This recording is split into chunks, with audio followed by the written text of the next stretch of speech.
Hello friends, बुकीपीडिया पर आप सभी का स्वागत है। आज हम बात करने वाले हैं shame free yourself, find joy and build true self esteem by Joseph Burgo book के बारे में। किशोर की जिंदगी में सब कुछ चलता तो ठीक ठाक था, पर अंदर कहीं ना कहीं एक खालीपन था। वह अपने दोस्तों के साथ हंसता था, ऑफिस में मेहनत करता था और घर पर एक आदर्श बेटे की तरह पेश आता था। पर जब भी वह अकेला होता, उसे एक अजीब सा वेट महसूस होता था। ये वेट कोई फिजिकल बोझ नहीं था, पर एक ऐसा भावनात्मक दबाव जिसे वह शब्दों में बयान नहीं कर पाता था। एक दिन किशोर अपने पुराने दोस्तों के साथ बैठा था। उनकी बातें मजेदार थीं, पर अचानक किसी ने किशोर की कॉलेज के दिनों की एक घटना का जिक्र किया। याद है जब तू एनुअल फंक्शन में स्टेज पर गिर गया था? दोस्तों ने ठाके लगाए। किशोर भी हंसा, पर अंदर ही अंदर वह छोटा सा शर्मिंदगी का पल उसके सीने में कांटे की तरह छुप गया। उसे याद आया कि वह घटना उसके लिए कितनी ह्यूमल थी। उस दिन के बाद उसने कभी किसी पब्लिक इवेंट में हिस्सा लेने की हिम्मत नहीं की थी। वह घर लौटा और अपने कमरे में बैठकर सोचने लगा, क्यों यह बातें मुझे इतना डिस्टर्ब करती हैं? इतने सालों बाद भी क्यों ये चीजें मुझे जकड़ लेती हैं? उसे लगा कि उसे कुछ करना होगा, कुछ ऐसा जो उसे इस दर्द से छुटकारा दिला सके। कुछ दिनों बाद वह एक बुक स्टोर में घूम रहा था। रैंडम उसकी नजर एक किताब पर पड़ी। किताब का नाम था shame free yourself, find joy और बिल्ड ट्रू सेल्फ एस्टीम। लेखक का नाम था जोसेफ बर्गो किशोर को। नाम से कोई खास फर्क नहीं पड़ा, पर किताब का टाइटल जैसे उसकी अपनी कहानी कह रहा था। उसने किताब उठा ली। घर लौटकर उसने उस किताब को पढ़ना शुरू किया। पहले पन्ने पर ही लिखा था, shame is a universal human experience Kishore ने कुछ रुककर इसे पढ़ा।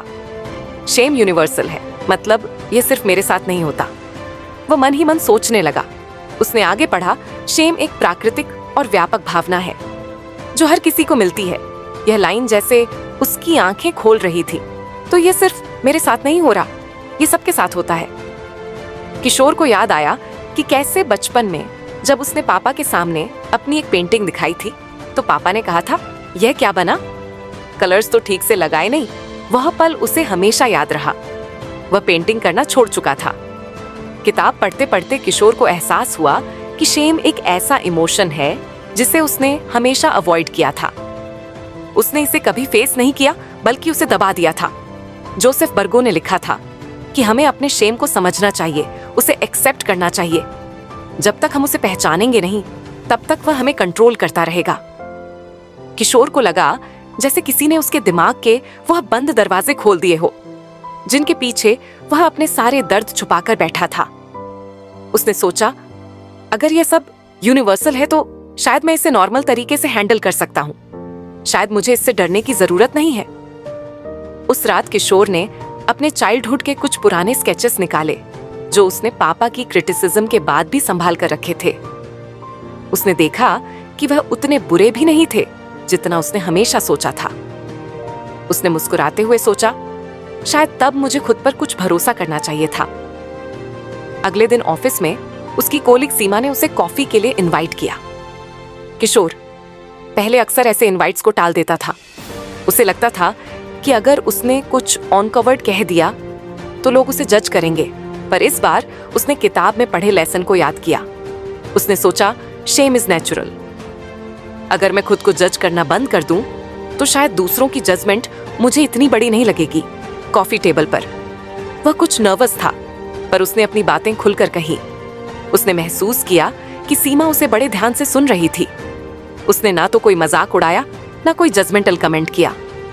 किशोर को महसूस हुआ कि शायद वो खुद ही अपने मन में चीजों को बड़ा बना लेता है। उस रात किशोर ने किताब का दूसरा चैप्टर शुरू किया। उसने खुद से वादा किया कि वह इस जर्नी को पूरा करेगा। वह अपनी इनर शेम को फेस करेगा, उसे समझेगा और धीरे धीरे धीरे खुद को हील करेगा। कहानी तो यही नहीं रुकने वाली थी। किशोर की यह जर्नी तो बस शुरू हुई थी। उसे खुद नहीं पता था कि यह किताब उसे कहां लेकर जाएगी, पर एक बात साफ थी, वह अब अपनी जिंदगी में शेम को अवॉइड करने के बजाय उसे एम्ब्रेस करने की राह पर निकल पड़ा था। किशोर ने जैसे ही किताब का दूसरा चैप्टर पढ़ना शुरू किया, उसे लगा कि अब यह किताब सिर्फ एक साधारण सेल्फ हेल्प गाइड नहीं रह गई थी। ये जैसे उसकी जिंदगी का हिस्सा बन चुकी थी। हर शब्द जैसे उसे उसकी खुद की कहानी बताता। उस रात वह अपने बिस्तर पर बैठा था, किताब उसके हाथों में थी और दिमाग में नए सवाल घूम रहे थे। किताब में लिखा था, shame can be both harmful and helpful. Kishore ने रुककर इस वाक्य पर ध्यान दिया।